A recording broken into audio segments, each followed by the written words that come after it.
Hello everyone and welcome to our brand new video of GAT Quantitative Aptitude. So आज के video में हम फिर से एक इंटरेस्टिंग और बहुत ही इंपॉर्टेंट टॉपिक के बारे में बात करने जा रहे हैं जिसका नाम है टाइम एंड वर्क।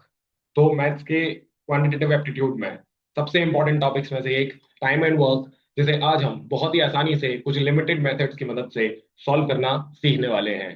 तो how do we deal with this chapter? क्या कहता है ये चैप्टर हमसे?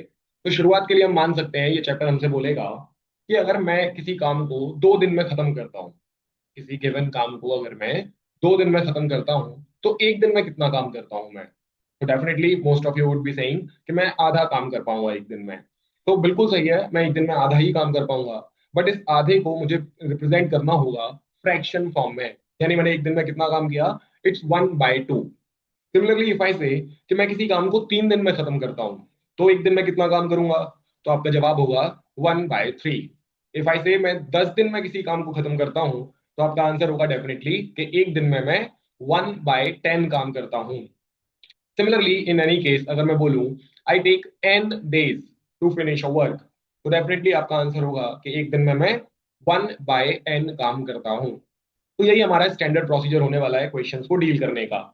तो क्या समझ में आया हमें कि जब भी किसी इंसान के टोटल डेज गिवन हो किसी काम को करने के, तो एक दिन का काम होता है टोटल डेज का रेसिप्रोकल। तो एक दिन का काम मेरे नंबर ऑफ डेज का रेसिप्रोकल होता है। सिमिलरली अगर किसी क्वेश्चन में मुझसे बोला गया कि मैं एक दिन में 1/15 काम करता हूँ तो टोटल काम करने में कितना टाइम लगाऊंगा, definitely the answer is going to be 15 days. यानी कि एक दिन का काम और टोटल डेज एक दूसरे के रेसिप्रोकल होते हैं। तो अगर किसी ने मुझसे बोला कि मैंने एक दिन में 2/25 काम किया, तो आपको ज्यादा दिमाग खर्च करने की जरूरत नहीं है। यू सिंपली हैव टू से कि आपको टोटल काम करने में 25/2 डेज लगेंगे, यानी कि 12.5 दिन लगेंगे, 12.5 डे। तो दैट सिंपल आपको ध्यान रखना है कि जो भी नंबर ऑफ डेज है उसका रेसिप्रोकल होता है आपका एक दिन का काम, और आपका एक दिन का काम अगर गिवन है तो उसका रेसिप्रोकल होते हैं नंबर ऑफ डेज। तो having known that we'll move to the ways जो क्वेश्चंस पूछे जाते हैं और कैसे फिर हम उन्हें सॉल्व करेंगे। तो स्टार्ट करने से पहले मैं आपको बता दूं कि इस चैप्टर में हमें दो तरह के क्वेश्चंस देखने को मिलने वाले हैं। कौन से दो तरह? तो पहला टाइप है जिसमें इंडिविजुअल्स होंगे, राम होगा, श्याम होगा, Mohan, Geeta, Sita and whatever. Individuals की बात होगी कि राम इतने दिन में करता है, श्याम इतने दिन में करता है एंड सो ऑन। और फिर पूछेंगे कि अगर इन्हें मिला दिया जाए या किसी तरह इनसे मिलवा के काम किया जाए तो कितने दिन लगेंगे।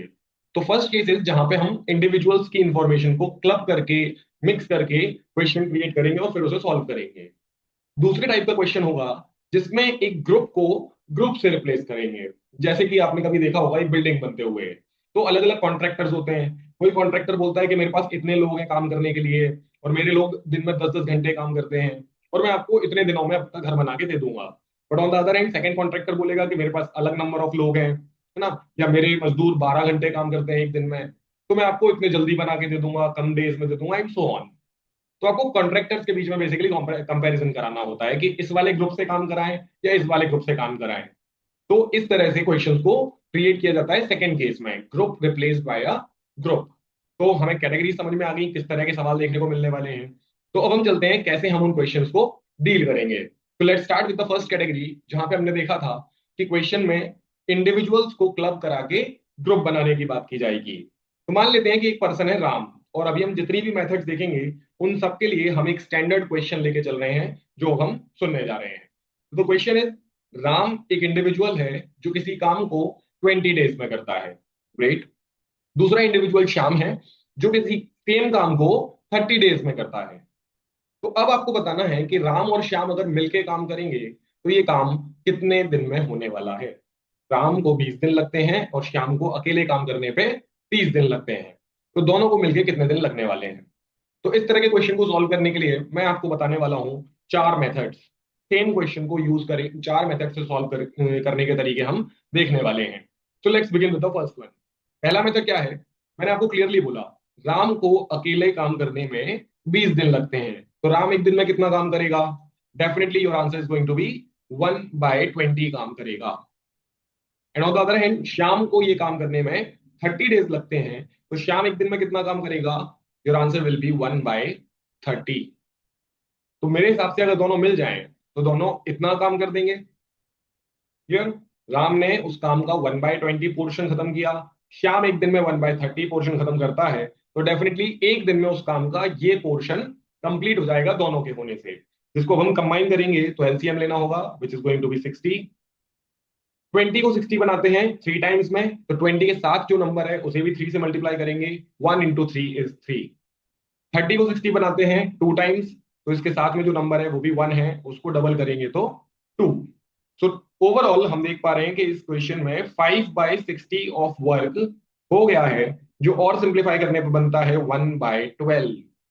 एंड क्या देख पा रहे हैं हम, मुझे किसी भी तरह से एक काम का एक दिन में हो जाने वाला हिस्सा पता चल गया है। ये दोनों लोग मिल जाएं तो 1/12 काम हो जाएगा एक दिन में, यानी कि दोनों को मिलके पूरा काम करने में लगने वाले हैं 12 डेज। जैसा कि मैंने आपको स्टार्टिंग में बताया था, एक दिन का काम रेसिप्रोकल करने पे मुझे टोटल डेज बताता है, टोटल डेज का रेसिप्रोकल करने से मुझे एक दिन का काम पता चलता है, जो हमने फर्स्ट लाइन में यहां किया था। So this is our first method, standard method, जो मैक्सिमम लोग शायद इस्तेमाल करते हैं। अब आते हैं दूसरे मेथड पे। तो फिर से क्वेश्चन सेम है, राम को 20 दिन लगते हैं, श्याम को 30 दिन लगते हैं। तो क्या रेशियो होता है 20 और 30 का? यानी कि जैसे ही आपको डेज पता चले, आपको उन्हें रेशियो में कन्वर्ट करना है। तो definitely your answer will be 2:3। 20 और 30 का रेशियो होता है 2:3। नाउ इफ आई से कि 2:3 ये जो रेशियो है, इसको फ्रैक्शन फॉर्म में लिखो, तो आप क्या बताएंगे? आई गेस आप लोग पता कर चुके होंगे, आपको पता चल गया होगा। The answer is 2/5 and 3/5। 2:3 20 और 30 का रेशियो है, जिसे फ्रैक्शन फॉर्म में लिखते हैं तो 2/5 और 3/5 बनता है। Now what is there in this method? तो देखिए, अगर आपने 2/5 यूज करना है तो अप्लाई करना है उस नंबर पे जिसकी वजह से रेशियो का 3 आया था, मींस द अदर नंबर। और अगर आपको 3/5 यूज करना है तो आपको अप्लाई करना है उस नंबर पे जिसने रेशियो का 2 दिलवाया था। Bye either ways you will be getting the answer. यानी बिल्कुल सीधा मेथड आंसर पे पहुंचने का। जब मेरे सामने दो लोग ही हो क्वेश्चन में और मुझे दोनों के इंडिविजुअल डेज पता हो, तो उनके रेशियो, रेशियो से फ्रैक्शन और फिर क्रॉस मल्टीप्लिकेशन की मदद से मैं आसानी से उनके नंबर ऑफ डेज पता कर सकता हूं। बट इस सेकेंड मेथड की लिमिटेशन क्या है कि ये मेथड सिर्फ दो लोगों के लिए ही काम करता है, दो से ज्यादा लोगों के लिए ये मेथड काम नहीं कर पाएगा। स्टिल फिजिबल है, कभी जरूरत पड़ी तो हम इस मेथड का भी इस्तेमाल करेंगे। चलिए अब आते हैं हमारी तीसरी मेथड, जो कि है डायरेक्ट फॉर्मूला मेथड। मान लेते हैं अगर राम को लगते हैं एक्स डेज, इस बार हम 20 और 30 को थोड़ी देर के लिए रिप्लेस करेंगे। तो अगर राम को इंडिविजुअली लगते हैं एक्स डेज, श्याम को इंडिविजुअली लगते हैं वाई डेज, तो दोनों को मिलके लगने वाले हैं XY/X+Y डेज। आप एक्स वाई की जगह पे उनकी वैल्यूज लिखिए और इसको सॉल्व कीजिए, सीधा आप कितने दिन लगने वाले हैं ये फाइंड कर चुके होंगे। तो मैं आपको टास्क देता हूं, एक्स को 20 और वाई को 30 लिख के इस फॉर्मूले में रिप्लेस करें, आपको पता चलेगा आंसर है 12। तो अगर दो लोग हुए और उनके डेज हैं एक्स और वाई, तो आप इस फॉर्मूले से उनके टोटल डेज का पता लगा सकते हैं। व्हाट इफ अगर तीन लोग हुए, तो आपको करना होगा ये XY Z divided by XY YZ XZ। अगर चार लोग हुए तो आप ये कर सकते हैं XYZ divided by XYZ XZ and XZT। कोई फर्क नहीं पड़ता आगे पीछे लिखने से। तो क्या देख पा रहे हैं हम इस पैटर्न में कि अगर वहां पर आपके सामने दो लोग हैं एक्स और वाई डेज वाले, तो उस समय पे आपको दो वाला पेयर ऊपर यानी X×Y और नीचे सिंगल सिंगल वाले पेयर यानी एक्स और वाई से जितने सिंगल पेयर बन सकते हैं वो। अगर तीन लोग हैं तो तीन वाला पेयर ऊपर और नीचे दो दो वाले सारे पॉसिबल पेयर। तो ध्यान से देखिए, XYZ के तीन ही पेयर बन सकते हैं, दो दो वाले, इससे ज्यादा नहीं बन सकते। चार लोग हुए तो चारों वाला ऊपर और तीन तीन वाले सारे नीचे। तो इस तरह से हम कई सारे लोगों तक भी इस मेथड का इस्तेमाल कर सकते हैं। अगर पांच लोग हुए तो पांचों का डेटा ऊपर और नीचे चार चार के जितने पॉसिबल केसेस हैं वो सारे डिनोमिनेटर में ऐड कर दिए जाएंगे। तो this is our third method, जो कि ज्यादा लोग होने पर भी काम कर जाएगी। And now comes the Brahmastra, the ultimate method, जो हम मोस्ट ऑफ द क्वेश्चन में सॉल्व करने के लिए इस्तेमाल करेंगे, जिसे मैं पसंद करता हूं कहना समोसा मेथड। तो इस क्वेश्चन में हम, इस मेथड में हम डेटा को समोसे में कन्वर्ट कर देते हैं। तो let's get back to the question. Ram को लगते हैं 20 डेज और श्याम को लगते हैं 30 डेज। तो जैसे ही मुझे डेज पता चले लोगों के, कम से कम 2 डेज भी पता चले, तो मैं इस मेथड का आराम से इस्तेमाल कर सकता हूँ। तो 20 और 30, ये मेरे को 2 डेज पता चले हैं। तो what is the LCM of 20 and 30? आप में से मैक्सिमम लोग ऑब्वियसली लेफ्ट हैंड साइड पर देख के भी बता पा रहे होंगे, आंसर इज 60। तो इस मेथड के लिए मैं मान लेता हूं कि इस क्वेश्चन में 60 समोसा बनाने का टास्क माना गया है।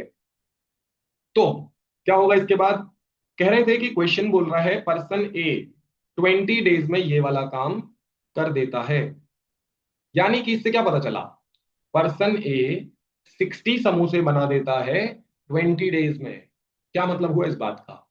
इस बात का मतलब हुआ कि पर्सन ए एक दिन में 3 समोसे बनाता है, 3 समोसा पर डे। सिमिलरली कह रहे थे कि पर्सन बी यही सेम काम 30 डेज में करता है, यानी कि वो 2 समोसा पर डे बनाता है। सो व्हाट इफ पर्सन ए और बी एक साथ मिलकर काम करने लग जाएं? तो डेफिनेटली वो एक दिन में 5 समोसे बना रहे होंगे। तो अगर एक दिन में 5 समोसे बन रहे हैं, तो 60 समोसे बनाने के लिए मुझे ऑब्वियसली 5 × 12 इज इक्वल टू 60, 12 दिन की जरूरत होगी। तो सबसे आसानी से हमने बिना पेन उठाए, इवन इस मेथड को अगर आप ध्यान से देखें तो कोई पेन उठाने की जरूरत नहीं है। 20 30 को फोकस करके हम 60 पे जाएंगे, 60 को फोकस करके हम उनके पर डे वाले समोसे पे आएंगे, और उनको टोटल करके हम आसानी से क्वेश्चन सॉल्व करके ले जाएंगे। तो ये हुए हमारे 4 मेथड्स, जो हम तब इस्तेमाल करने वाले हैं जब किसी क्वेश्चन में हमारे सामने इंडिविजुअल्स को क्लब करके काम कराने को कहा जाने वाला होगा। तो ये 4 मेथड्स उस समय के लिए जब इंडिविजुअल्स का क्वेश्चन होगा। इसके बाद आ रहे हैं अब हम उन क्वेश्चंस की तैयारी के लिए जहां पर ग्रुप को ग्रुप से रिप्लेस करने को कहा जाने वाला होगा। तो मान लेते हैं आपसे बोला जाए कि 15 लोगों का एक ग्रुप है, रोज 8 घंटे काम करता है, और तब भी इसको 12 दिन लगते हैं काम करने में। 15 लोग डेली 8 घंटा काम करते हैं, तब भी उन्हें 12 दिन लग जाते हैं। So the second part is, अगर सिर्फ 8 लोग हुए जो 6 घंटा रोज काम करते हैं। मैं फिर से बता दूं, लिख देते हैं इस बात को हम। पहला ग्रुप है जिसमें 15 मैन हैं, 15 मैन 8 आवर्स पर डे काम करते हैं, और तब भी उन्हें 12 डेज लग जाते हैं काम करने में। ऑन द अदर हैंड मेरे पास एक और ग्रुप है जिसमें मैंने कुछ शायद कहा था, नहीं भी कहा था, तो लेट्स चेंज द नंबर। यहाँ पर मेरे पास 8 ही आदमी हैं, रोज 6 घंटे ही काम करते हैं। तो कितने दिन लगेंगे इस काम को पूरा होने में, अगर सेकेंड ग्रुप को भी वही काम दिया गया था जो फर्स्ट ग्रुप को दिया गया था? तो इस तरह के क्वेश्चन में सबसे पहली बात तो मैं आपको बता दूं, आपको ये नहीं मानना है कि कोई मैन ज्यादा काम करता है, कोई मैन कम काम करता है। सारे मैन एक जैसे माने जाने होंगे इस तरह के क्वेश्चन को सॉल्व करने के लिए। तो ये है वो क्वेश्चन जहां पर एक ग्रुप को किसी दूसरे ग्रुप से रिप्लेस करवा के कोई एक एंटिटी मिस करा दी जाएगी। जैसा कि आप देख सकते हैं, कुल मिला के 6 एंटिटीज मेजरली देखने को मिलती हैं। तो इन 6 में से 5 आपके सामने होंगी, और कोई एक शायद मिस करा के आपसे उसी को लेके सवाल पूछा जाएगा। तो काफी आसानी से इस तरह के क्वेश्चंस को सॉल्व करने के लिए सिंपल सा मेथड इस्तेमाल करना है, जो है असली मसाले सच सच डैश डैश। आगे के स्टेटमेंट आप पूरा कीजिए, क्योंकि वही इस क्वेश्चन का आंसर होने जा रहा है। तो according to a popular advertisement, वो कहते हैं असली मसाले सच सच, MDH MDH। एंड एक्चुअली यही इस क्वेश्चन को सॉल्व करने का मेथड भी है। M1D1H1 is equal to M2D2H2, where MDH stands for man days hours। तो फर्स्ट साइड पे आप फर्स्ट ग्रुप के मैन डेज और आवर्स लिखेंगे, सेकंड साइड पे सेकंड ग्रुप के मैन डेज आवर्स लिखेंगे। कोई एक चीज मिसिंग होगी, जो कि अब आप देख सकते हैं, डेफिनेटली आप है ना शिफ्टिंग करके प्लस माइनस इंटू डिवाइड ये सब करके निकाल सकते हैं। तो बहुत ही सिंपल तरीके से इस मेथड से हम ग्रुप वाले क्वेश्चंस को सॉल्व कर रहे होंगे। तो ये formula MDH is equal to MDH तब तक काम में लेना है जब तक क्वेश्चन में फर्स्ट ग्रुप और सेकंड ग्रुप को सेम काम करने को कहा गया है। इन केस अगर किसी क्वेश्चन में कह दिया जाए कि दोनों ग्रुप्स ने जो काम किया वो सेम नहीं था, डिफरेंट था, तो फॉर्मूले को स्लाइटली चेंज करके आपको लिख देना है mdh by w on both sides, where this will become w1, this will become w2।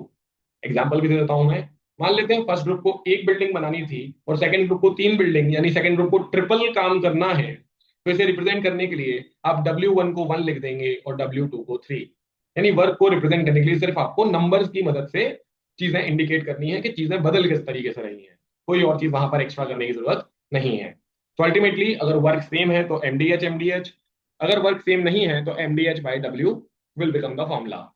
Besides अगर किसी क्वेश्चन में आर को इन्वॉल्व नहीं किया है तो formula simply MD is equal to MD रहेगा। अगर डेज इन्वॉल्व नहीं है तो MH is equal to MH रहेगा। प्लीज डोंट से कि मैन इन्वॉल्व नहीं है तो क्या होगा। अगर मैन इन्वॉल्व नहीं हुए तो फिर काम कौन करेगा, डेज और आवर्स मिलके कोई काम नहीं करते। तो दिस इज इट। इस सिंपल से मेथड से हम सारे ग्रुप वाले क्वेश्चंस को सॉल्व करेंगे, कोई एक्स्ट्रा मेथड सीखने की जरूरत नहीं है। एक छोटी सी बात और हम यहाँ पर देख के आएंगे जो कि बेसिकली यहाँ इस टॉपिक के लिए नहीं है वो मेनली हमारे रेशियो एंड प्रोपोर्शन टॉपिक के लिए। बट क्योंकि इस चैप्टर में भी मैंने बोला था रेशियो एंड प्रोपोर्शन में भी कि वो बात बार बार आएगी, तो यहाँ पर भी दोबारा आ रही है, हम एक बार डिस्कस कर लेते हैं। वो क्या है, तो दो चीजें देखने को हमें मिलेंगी कभी कभी। इंडिविजुअल वाले क्वेश्चंस में वर्क का जो फॉर्मूला है वो होता है एफिशिएंसी इनटू टाइम। आराम से समझ सकते हैं आप। मैं एक दिन में 3 समोसे बनाता हूं, इसे कहते हैं मेरी एफिशिएंसी। तो हमने जो पिछले मेथड डिस्कस किए थे, एक तरीका था एफिशिएंसी को फ्रैक्शन में लिखना, जो मैंने बताया कि नाम को 20 दिन लगते हैं तो एक दिन का काम 1/20 है। ये भी एक तरह की एफिशिएंसी है। लेकिन दूसरा तरीका है समोसे में एफिशिएंसी को एक्सप्रेस करना, जो कि ज्यादा क्लियर मेथड है कि आप कितना काम करते हैं ये बता पाना। तो इफ आई से मैं एक दिन में 3 समोसे बनाता हूँ और तब जाके मुझे 20 दिन लगते हैं किसी काम को पूरा करने में, यानी कि मेरा काम था मुझे 60 समोसे बना के देने हैं, and that was my work. तो एक वर्क का फॉर्मूला होता है एफिशिएंसी इनटू टाइम।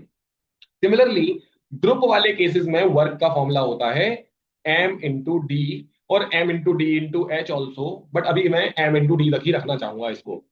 तो दो तरीके से हम यही ऑलमोस्ट ऑलमोस्ट सिमिलर दिखने वाला फॉर्मूला यूज करते हैं इस चैप्टर के अंदर। तो आपको क्या याद रखना है यहाँ पर कि जब भी इस तरह के क्वेश्चन में ये लेफ्ट हैंड की अकेली एंटिटी सेम हो, यानी ये चेंज ना हो रही हो, तो राइट हैंड वाली दो एंटिटीज का रेशियो आपस में ऑपोजिट होता है, रेसिप्रोकल होता है। सिंपल एग्जांपल से बताता हूं। इफ आई से कि मेरी एफिशिएंसी और आपकी एफिशिएंसी में ट्रिपल का रिलेशन है, मैं आपसे ट्रिपल काम करता हूं, तो डेफिनेटली मैं आपके मुकाबले जो टाइम लूंगा वो 1/3 होगा। अगर 1/3 ज्यादा कंफर्टेबल नहीं था तो डबल से एग्जांपल ले सकते हैं। अगर मैं आपसे डबल काम करता हूं पर डे, तो एक गिवन काम को करने में मैं आपसे आधा टाइम लगाऊंगा। तो मेरी एफिशिएंसी डबल थी तो टाइम हाफ था।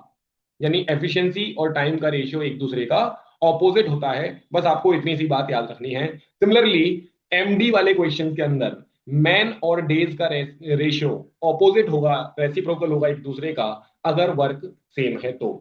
बाकी हम जब क्वेश्चन आएंगे तो बताऊंगा मैं कैसे इस बात को हमें वहां पर यूज करना है।